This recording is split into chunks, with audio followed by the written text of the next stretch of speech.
بسم اللہ الرحمن الرحیم۔ السلام علیکم ویورز، آج کی ویڈیو میں آپ کو حجر اسود کے بارے میں اہم معلومات دوں گی اور آپ کو بتاؤں گی کہ حجر اسود کے کیا معنی ہے اور حجر اسود کی کیا تاریخ ہے اور اس کی کیا حقیقت ہے۔ حجر اسود عربی زبان کے دو الفاظ کا مجموعہ ہے، حجر اور اسود۔ حجر عربی میں پتھر کو کہتے ہیں اور اسود سیاہ اور کالے رنگ کے لیے بولا جاتا ہے۔ حجر اسود وہ سیاہ پتھر ہے جو کعبہ کے جنوب مشرقی دیوار میں نصب ہے۔ اس وقت یہ 3 بڑے اور مختلف شکلوں کے کئی چھوٹے ٹکڑوں پر مشتمل ہے۔ یہ ٹکڑے اندازاً 2.5 فٹ قطر کے دائرے میں جڑے ہوئے ہیں جن کے گرد چاندی کا گول چکر بنا ہوا ہے۔ میں آپ کو یہ بھی بتاؤں گی کہ یہ چاندی کا گول چکر یہ پہلے نہیں ہوتا تھا، یہ بعد میں اس کی بھی ایک ہسٹری ہے کہ یہ کب سے بننا شروع ہوا۔ یہ میں ویڈیو میں آپ کو آگے جا کے بتاؤں گی۔ جو مسلمان حج یا عمرہ کرنے جاتے ہیں ان کے لیے لازم ہے کہ وہ طواف کرتے ہوئے ہر بار حجر اسود کو بوسہ دیں۔ اگر ہجوم زیادہ ہو تو ہاتھ کے اشارے سے بھی بوسہ دیا جا سکتا ہے۔ حجر اسود کے نزول کے بارے میں مختلف روایات ہیں۔ کہا جاتا ہے کہ جب حضرت آدم علیہ السلام کو زمین پر بھیجا گیا تو انہیں یہ دکھانے کے لیے یا بتانے کے لیے کہ عبادت کا پہلا گھر کہاں بنایا جائے، حجر اسود یعنی کہ ان کو زمین پر اس جگہ پر گرایا گیا۔ لیکن سب سے زیادہ مقبول اور مستند روایت یہ ہے کہ حجر اسود کو حضرت ابراہیم علیہ السلام جب خانہ کعبہ کی تعمیر کر رہے تھے اس دوران لایا گیا تھا، یعنی بھیجا گیا تھا۔ جب خانہ کعبہ کی تعمیر تقریباً مکمل ہو چکی تھی تو حضرت ابراہیم علیہ السلام نے بیت اللہ کی دیواروں میں سے ایک خالی جگہ دیکھی اور خلا دیکھا ایک۔ چنانچہ حضرت ابراہیم علیہ السلام نے اپنے بیٹے حضرت اسماعیل علیہ السلام سے کہا کہ وہ ایک چٹان تلاش کریں جو خانہ کعبہ کی دیوار میں خالی جگہ پر فٹ ہو۔ چنانچہ حضرت اسماعیل علیہ السلام نے ایک ایسے پتھر کی تلاش شروع کی جو خانہ کعبہ کی دیوار میں خالی جگہ کو بالکل فٹ کر دے، لیکن مکہ کے مضافات میں تلاش کرنے کے بعد بھی وہ کامل پتھر نہ مل سکا، یعنی ایسا پتھر نہیں مل سکا جو کہ اس جگہ پر فٹ آ سکے۔ اپنی تلاش میں ناکام ہونے کے بعد وہ کعبہ کی طرف واپس آ رہے تھے تو جب وہ کعبہ کے قریب پہنچے تو یہ دیکھ کر حیران رہ گئے کہ دیوار میں جو خلا ہے، خالی جگہ ہے، اس میں ایک شاندار پتھر پہلے سے نصب ہے۔ انہوں نے اپنے والد صاحب سے پوچھا تو انہیں پتہ چلا کہ یہ آسمانی پتھر حضرت ابراہیم علیہ السلام کے پاس فرشتہ حضرت جبرائیل علیہ السلام لے کر آئے ہیں۔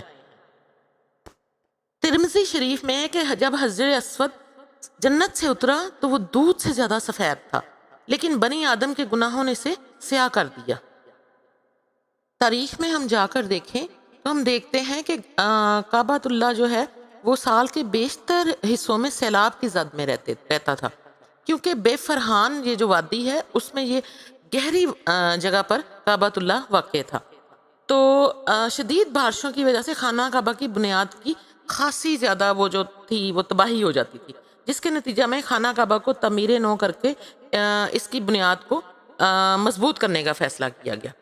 تمام مسلمانوں نے خانہ کعبہ کی بنیاد کی تزئین و آرائش اور اس کی تعمیر نو میں اپنا حصہ ڈالا، یہاں تک کہ یہ حجر اسود کو واپس رکھنے تک پہنچ گیا، یعنی حجر اسود بھی تب نکالا گیا اور دوبارہ سے خانہ کعبہ کی تعمیر نو کی گئی۔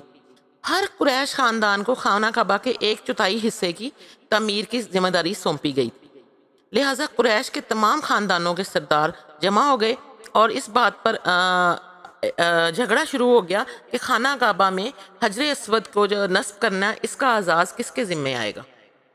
اختلاف اور دلائل اس حد تک بڑھ گئے کہ خدشہ ہو گیا کہ یہ اگر اس پر بر وقت قابو نہ پایا گیا تو جنگ چھڑ جائے گی۔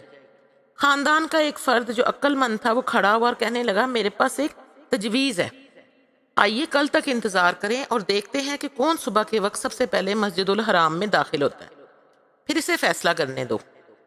باقی تمام لوگوں نے اسے ایک درست تجویز سمجھا اور اس سے اتفاق کیا۔ اگلے دن سب لوگ بے چینی سے خانہ کعبہ میں داخل ہونے والے پہلے شخص کا انتظار کرنے لگے۔ حیرت کی بات یہ ہے کہ سب سے پہلے اللہ کے گھر میں داخل ہونے والے حضرت محمد صلی اللہ علیہ وآلہ وسلم تھے، اور چونکہ ہر کوئی انہیں جانتا تھا، ان کی تعریف کرتا تھا، پیار کرتا تھا اور ان کا احترام کرتا تھا، اس لیے انہوں نے اونچی آواز میں نعرہ لگایا، یہ ہے الامین۔ اس کے بعد سارا واقعہ حضور صلی اللہ علیہ وسلم کو سنایا گیا۔ جب رسول اللہ صلی اللہ علیہ وآلہ وسلم نے ایک حل سوچا تو لوگ خاموشی سے کھڑے ہو گئے۔ حضور صلی اللہ علیہ وسلم نے انہیں حل بتایا اور کہا کہ اپنی چادر فرش پر پھیلائیں۔ حجر اسود کو نبی کریم صلی اللہ علیہ وآلہ وسلم نے اپنے مبارک ہاتھوں سے اٹھایا اور درمیان میں رکھ دیا اور فرمایا ہر خاندان کا سردار چادر کا ایک کونا لے کر اسے اکٹھا اٹھائے گا۔ یہ سن کر سب نے اتفاق کیا اور انصاف کی بہترین مثال کے طور پر اس پر عمل کیا۔ جب چادر مناسب اونچائی پر اٹھائی گئی تو رسول اللہ صلی اللہ علیہ وآلہ وسلم نے حجر اسود کو لے کر اپنے ہاتھ سے اس کی جگہ پر رکھ دیا۔ حجر اسود کے بارے میں بتایا جاتا ہے کہ حضرت عبداللہ بن زبیر رضی اللہ عنہ وہ پہلے شخص ہیں جنہوں نے اسے چاندی کے فریم میں لگوایا تھا۔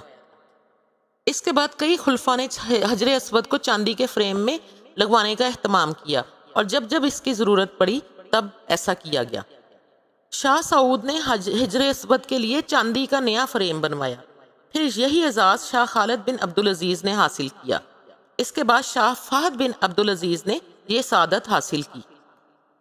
یہاں میں آپ کو ایک اہم بات بتاتی چلوں کہ حجر اسود کا خول اور خانہ کعبہ کا جو مرکزی دروازہ ہے وہ ایک پاکستانی کا تیار کیا ہوا ہے اور ان کا نام محمد عاشق ہے، جن کا کہ حال ہی میں انتقال ہو گیا ہے۔ ان کا تعلق احمد پور شرقیہ ضلع بہاولپور سے تھا اور ان کے والد کا نام ملک غلام قادر تھا جو کہ بہاولپور کے نواب صادق محمد عباسی کے محل میں سنار کا کام کرتے تھے، اور محمد عاشق کے والد نے ان کو 1970 میں مدینہ بھیجا تھا اور مدینہ منورہ میں انہوں نے چرواہے کے طور پر نوکری کی تھی، لیکن بعد میں محمد عاشق کا شمار سعودی عرب میں سونے کے بڑے تاجروں میں ہونے لگا اور محمد عاشق نے خانہ کعبہ کے مرکزی دروازے کو بھی نصب کیا تھا جو کہ تقریباً 200 کلو سونے سے بنا ہوا ہے، اور یہ خانہ کعبہ میں جو حجر اسود نصب ہے اس کا جو کور ہے وہ بھی محمد عاشق نے ہی تیار کیا تھا اور اس کے لیے انہوں نے دن رات محنت کی تھی۔ محمد عاشق نے ان خدمات کی صلہ میں خانہ کعبہ کی وہ مٹی بطور سعادت مانگی تھی جو خانہ کعبہ کے دروازے اور حجر اسود کی تنصیب کے دوران جمع ہوئی تھی۔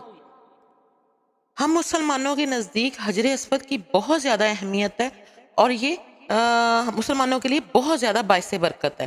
اللہ کے رسول صلی اللہ علیہ وآلہ وسلم نے فرمایا اللہ کی قسم قیامت کے دن اللہ تعالیٰ حجر اسود کو اس طرح پیش کرے گا کہ اس کی 2 آنکھیں اور 1 زبان ہوگی جو اسے چومنے والوں کے ایمان کی گواہی دے گی۔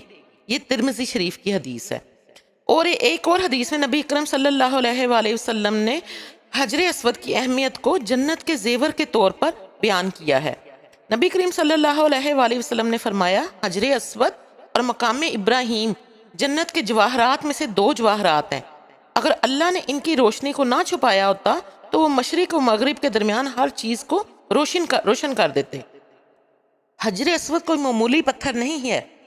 یہ خیال کیا جاتا ہے کہ ہر مسلمان جس نے حجر اسود کو چوما ہے اس کے ایمان کی گواہی قیامت کے دن خود حجر اسود سے دی جائے گی۔ مزید یہ کہ حجر اسود کو چھونا بھی گناہوں کا کفارہ ہے۔ تاریخ بتاتی ہے کہ اس مقدس پتھر کو بہت نقصان اور بے حرمتی کا سامنا بھی کرنا پڑا ہے۔ اموی محاصرہ جو کہ 683 عیسوی میں ہوا، اس دوران مکہ میں حجر اسود کو ایک غلیل سے نکالے گئے پتھر سے توڑ دیا گیا اور ٹکڑے ٹکڑے کر دیا گیا۔ حجر اسود کے ان ٹوٹے ہوئے ٹکڑوں کو بعد میں حضرت عبداللہ بن زبیر رضی اللہ تعالیٰ عنہ نے چاندی کے کور میں دوبارہ سے ان کو جوڑا، اور یہ جو ٹکڑے ہیں حجر اسود کے، ان کو جوڑ کر جو ایک پورا حجر اسود کا سائز ہے، اس کی پیمائش تقریباً 7.9 انچ بائی 6.3 انچ ہے، اور مختلف مواقع پر اس پتھر کو چونکہ بار بار تشکیل دیا گیا ہے، اسی وجہ سے اس پتھر کے طول و عرض میں یعنی لمبائی چوڑائی میں فرق آیا ہے۔ اور 930 عیسوی میں بھی حجر اسود کو کرمتیوں نے چوری کر لیا تھا جو کہ ایک اسماعیلی فرقے سے تعلق رکھتے تھے۔ انہوں نے حجر اسود کو جو موجودہ بحرین ہے اس میں اپنے اڈے میں اس مقدس پتھر کو چھپا لیا۔ کرمتی رہنما ابو طاہر الکرماتی نے مقدس پتھر کو مسجد الدیر میں رکھا۔ اس نے یہ ارادہ حج کو قدیم شہر مکہ سے دور کرنے کے لیے کیا کہ ہم حجر اسود کو یہاں سے لے جائیں گے، اس لیے حج بھی یہاں نہیں ہوا کرے گا۔ تاہم وہ ناکام رہا کیونکہ مسلمان حجاج کرام نے حجر اسود کے مقام کی تعظیم مسلسل جاری رکھی۔ الجوینی تاریخ کے مطابق حجر اسود 33 سال بعد 952 عیسوی میں خانہ کعبہ کی طرف لوٹایا گیا۔ کرمتیوں نے در حقیقت اس مقدس پتھر کو تاوان کے لیے استعمال کیا اور عباسیوں کو حجر اسود کی واپسی کے لیے بھاری رقم ادا کرنے پر مجبور کیا۔ جیسے ہی فدیہ ادا کیا گیا، کرامتیوں نے حجر اسود کو ایک بوری میں لپیٹ کر کوفہ کی مسجد جمعہ کے اندر پھینک دیا۔ بوری کے ساتھ ایک خط بھی تھا جس میں لکھا تھا کہ حکم سے ہم نے لے لیا اور حکم سے واپس لے آئے۔ حجر اسود کو بعد میں اس کے اصل مقام پر محفوظ کر لیا گیا جہاں یہ آج پایا جاتا ہے۔ حجر اسود کو ہٹانے اور اغوا کرنے کے عمل کے نتیجے میں اس پتھر کو شدید نقصان پہنچا، اس طرح کہ وہ 8 ٹکڑوں میں بٹ گیا۔ تاہم قطب الدین کے مطابق ابو الطاہر کرماتی، جس نے کہ حجر اسود کو اغوا کیا تھا، ایک ہولناک انجام سے دوچار ہوا۔ انہوں نے کہا کہ غلیظ ابو طاہر کو گینگرین زخم ہوا، اس کا گوشت کیڑے کھا گئے اور وہ انتہائی خوفناک موت مر گیا۔ آج کے دور میں بیت اللہ کی انتظامیہ حجر اسود کی اصلاح و مرمت، صفائی اور اسے معطر کرنے کا بہت زیادہ اہتمام کرتی ہے۔ یہ کام مقررہ نظام و اوقات کے مطابق جدید ترین طریقے سے انجام دیا جاتا ہے۔ انتظامیہ اس کام کے لیے ایک ٹیم تشکیل دیے ہوئے ہے جو اپنے فن کی ماہر ہے۔ حجر اسود کی مرمت اور صفائی کا کام ریکارڈ وقت میں انجام دینے اور یہ کام باریک بینی اور اعلیٰ ترین معیار کے ساتھ کرنے کے لیے اسپیشل ٹیکنیکل ٹیم کا انتخاب کیا جاتا ہے۔ 2021 میں جدید ٹیکنالوجی کا استعمال کرتے ہوئے اس پتھر کی اعلیٰ ترین کوالٹی کی تصاویر بنائی گئیں جنہیں پوری دنیا میں بہت زیادہ سراہا گیا اور یہ سوشل میڈیا پر بہت زیادہ وائرل ہو گئیں۔ ماہرین اور فوٹوگرافی کے اعلیٰ ٹیکنیکل آلات کا استعمال کرتے ہوئے کئی گھنٹوں کی محنت کے بعد حجر اسود کی ایک ایسی تصویر تیار کی گئی جو 49 یعنی کہ 49,000 میگا پکسل کی ہے۔ حجر اسود کی اعلیٰ کوالٹی کی تصویر تیار کرنے کے لیے اس کی 7 گھنٹے تک اس کی پکچرائزیشن کی گئی اور 1050 فوکس اسٹاک پینوراما تصاویر بنائی گئیں جنہیں ملا کر ایک تصویر بنانے میں 50 گھنٹے کا وقت لگا۔ میں یہ تصویر آپ کے ساتھ شیئر کر رہی ہوں جو کہ حجر اسود کی انتہائی خوبصورت تصویر ہے اور یہ 49,000 میگا پکسل کی تصویر ہے، اور اس طرح اس تصویر میں حجر اسود کے ہر حصے کو انتہائی قریب سے اصل حالت میں دیکھا جا سکتا ہے۔ حجر اسود کی حفاظت اور زائرین کی حجر اسود کو چومنے کے عمل کی نگرانی کرنے اور انہیں اس عمل کی ادائیگی میں معاونت یعنی کہ ان کو مدد فراہم کرنے کے لیے ایک پہرہ دار ہمہ وقت چوکس کھڑا رہتا ہے جو کہ غلاف کعبہ سے متصل رکن یمانی اور المنتظم کے درمیان ہوتا ہے۔ یہ پہرہ دار ہر وقت وہاں موجود رہتا ہے اور العربیہ.net کے مطابق حجر اسود کی حفاظت پر 24 گھنٹوں میں 24 سیکیورٹی اہلکار مامور ہوتے ہیں اور ان میں سے ہر اہلکار 1 گھنٹے تک اپنی ڈیوٹی سر انجام دیتا ہے۔ اور یہ جو اہلکار ہیں یہ مقدس پتھر کو بوسہ دینے کے عمل کی نگرانی کرتے ہیں اور کمزور، ناتوان، عمر رسیدہ اور معذور معتمرین کو ان کی مدد کرتے ہیں تاکہ وہ آسانی سے حجر اسود کو بوسہ دے سکیں۔ اور ہر گھنٹے پر حجر اسود کے محافظ کی ذمہ داری تبدیل ہوتی ہے اور اس کی جگہ دوسرا چاقو چوبند محافظ ذمہ داری سنبھالتا ہے، کیونکہ محافظوں کو ہر طرح کے سخت گرم اور سرد موسم اور زائرین کے ہجوم کے ماحول میں مشقت بھری ذمہ داری ادا کرنی ہوتی ہے، اس لیے حجر اسود کے پہرے دار مسلسل تبدیل ہوتے رہتے ہیں۔ حجر اسود کی حفاظت پر ایسے اہلکاروں کا تعینات کیا جاتا ہے جو امن و امان کی صورتحال کو قابو میں رکھنے کے حوالے سے بھی اپنا ایک مقام رکھتے ہوں۔ ہر نماز سے پہلے کعبہ کے ساتھ ساتھ حجر اسود پر بھی خوشبو چھڑکی جاتی ہے۔ مسجد حرام کے فرش اور قالینوں پر بھی 24 گھنٹے کی بنیاد پر خوشبو کا باقاعدگی کے ساتھ چھڑکاؤ کیا جاتا ہے۔ حجر اسود کو بیت اللہ کا اہم ترین حصہ قرار دیا جاتا ہے۔ سعودی عرب کی حکومت حجر اسود کو محفوظ رکھنے کے لیے ہر ممکن حفاظتی انتظامات کرتی ہے تاکہ زائرین کی جانب سے اسے کسی قسم کا نقصان نہ پہنچ پائے۔ حجر اسود کی حفاظت کے لیے اس کی مسلسل دیکھ بھال کی ضرورت ہوتی ہے۔ مسلسل چھونے، گرمی اور دیگر عوامل کی وجہ سے حجر اسود متاثر ہوتا ہے۔ سعودی حکام ایک جانب تو حجر اسود کو محفوظ بنانے کے لیے ہر ممکن اقدامات کرتے ہیں، دوسری طرف وہ حجاج و معتمرین کو اس کی حفاظت کے لیے بھی آگاہ کرتے ہیں۔ انہیں بتایا جاتا ہے کہ حجر اسود کا کوئی ٹکڑا توڑنے سے گریز کیا جائے۔ ماضی میں غلاف کعبہ کی طرح حجر اسود کے ٹکڑے بھی توڑنے کی کوشش کی جاتی رہی ہے۔ حجر اسود کو محفوظ بنانے کے لیے 2 سال میں ایک بار 1 یا 2 گھنٹے کے لیے حفاظتی مراحل سے گزارا جاتا ہے۔ جہاں کہیں اس کے اندر کسی جگہ کی مرمت کی ضرورت ہوتی ہے وہاں سے اس کی مرمت کی جاتی ہے، تاہم اس کی دیکھ بھال معمول کے مطابق جاری رہتی ہے۔ خانہ کعبہ کا طواف کرتے ہوئے حجر اسود کا استلام کرنا بہت ضروری ہے۔ استلام کا مطلب ہے ہاتھ سے مس کرنا، یعنی کہ ہاتھ سے چھونا۔ اس کا طریقہ یہ ہے کہ اپنے دونوں ہاتھ حجر اسود پر اور منہ دونوں ہتھیلیوں کے درمیان حجر اسود پر رکھ کر اسے بوسہ دیں۔ اگر حجر اسود کو بوسہ دینا ممکن نہ ہو تو اپنے دونوں ہاتھ یا ایک ہاتھ حجر اسود پر رکھ کر ہاتھ چومیں۔ اگر ہاتھ رکھنا بھی ممکن نہ ہو تو ہاتھ میں موجود لاٹھی یا کوئی بھی چیز حجر اسود سے لگا کر اسے چومیں۔ اگر یہ بھی ممکن نہ ہو تو حجر اسود کی طرف رخ کر کے اس کی طرف دونوں ہتھیلیوں سے اشارہ کریں، گویا کہ اپنے ہاتھ حجر اسود کے اوپر رکھے ہوئے ہیں۔ اس کے بعد یہ دعا پڑھیں اور اپنے ہاتھوں کو چومیں۔ یہاں میں آپ کو ایک بہت اہم بات بتاتی چلوں کہ حجر اسود کو بوسہ دینا نہ بت پرستی ہے اور نہ اس کے مشابہ ہے۔ حجر اسود کو بوسہ محبت کی غرض سے دیا جاتا ہے، بطور عبادت و عظمت اور حاجت روا جان کر نہیں دیا جاتا۔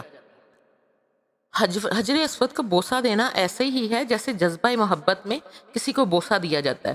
جیسے ہم اپنی اولاد کو بوسہ دیتے ہیں تو کیا انہیں نعوذ باللہ معبود اور حاجت روا سمجھ کر بوسہ دیتے ہیں؟ ہرگز نہیں۔ اسی طرح حجر اسود کا معاملہ ہے کہ ہم اسے محبت میں بوسہ دیتے ہیں۔ دیکھا گیا ہے کہ حجر اسود کو چومتے وقت یا اس کے لیے جب قطار میں لوگ لگے ہوتے ہیں، بلکہ قطار تو ہوتی ہی نہیں، رش بہت زیادہ ہوتا ہے، تو لوگ بہت دھکم پیل کرتے ہیں۔ اس سلسلے میں مسلمانوں کو چاہیے کہ ایک دوسرے کو دھکے نہ دیں اور حج کے دوران خاص طور پر دوسرے حاجیوں کے لیے رکاوٹیں پیدا کرنے سے گریز کریں، کیونکہ حجر اسود کو چومنا سنت ہے، یہ فرض نہیں ہے۔ ہر سال لاکھوں مسلمان حج کرتے ہیں اور حج کے موقع پر تو بہت زیادہ رش ہوتا ہے، اور حجر اسود کو چھونے کے لیے مسلمان بہت زیادہ بےتاب ہوتے ہیں اور حجر اسود کے قریب بہت زیادہ رش ہوتا ہے۔ اس سلسلے میں ہمارے نبی کریم صلی اللہ علیہ وآلہ وسلم سے بھی یہ ثابت ہے کہ حجر اسود کو چھو کر بھی استلام کر سکتے ہیں اور دور سے ہی حجر اسود کی طرف دونوں ہاتھوں سے اشارہ کر کے ان دونوں ہاتھوں کو چوم کر بھی حجر اسود کا استلام کیا جا سکتا ہے۔ یہ تھی بہنوں اور بھائیوں میری آج کی ویڈیو۔ اگر ویڈیو اچھی لگی ہو تو لائک کر دیجیے گا، اس ویڈیو کو اپنے دوست احباب کو شیئر کر دیجیے گا، اور چاہیں تو میرے چینل کو بھی سبسکرائب کر دیجیے گا۔ دعاؤں میں یاد رکھیے گا۔ اللہ آپ کا حامی و ناصر ہو، اور اپنا اور اپنوں کا بہت خیال رکھیے گا۔ جزاک اللہ۔ اللہ حافظ۔